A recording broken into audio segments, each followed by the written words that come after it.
In today's video, I'm going to teach you how to create a Power BI text slicer to filter visuals, a handy tool that allows for a more interactive and dynamic data presentation.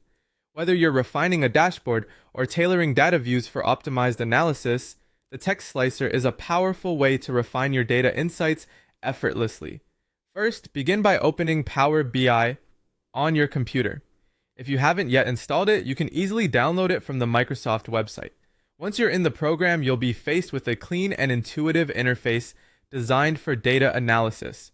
Familiarity with this workspace already gives you a head start when it comes to handling your data effectively.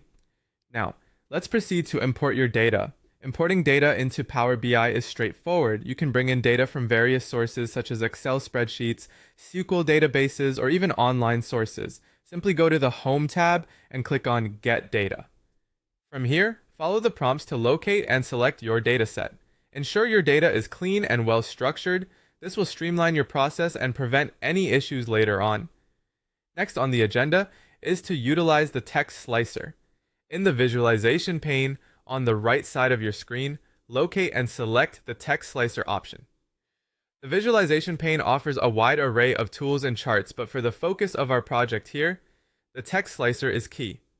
Click on the text slicer icon and you'll notice a placeholder appear on your report canvas. At this point, you should see the text slicer visual appear on your report canvas.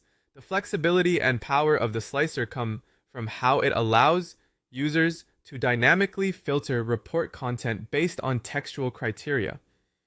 To connect it with your data, drag your desired field from the Fields pane on the right side onto the slicer. This should be the field that contains the categories or textual items you want to filter by. As you do this, the slicer updates automatically to display a list of all the items available in your chosen field. This feature enhances user interaction, allowing an audience to filter data visuals with a simple click or by typing text directly into the slicer field. Lastly, test your slicer by interacting directly with it on the report. Select different options to see how your visuals update in real time. This immediate feedback is instrumental when creating an interactive report. If certain visuals aren't responding as expected, double check that the correct field is being used and adjust your report design as necessary. Remember, practice makes perfect. The more you familiarize yourself with these features, the more fluidly you'll be able to integrate them into your Power BI reports. With this setup, you've added a valuable tool to your data analysis toolkit, enhancing not only the interactivity of your visuals, but also the depth of insights you can generate. Thank you for watching, and happy data analysis.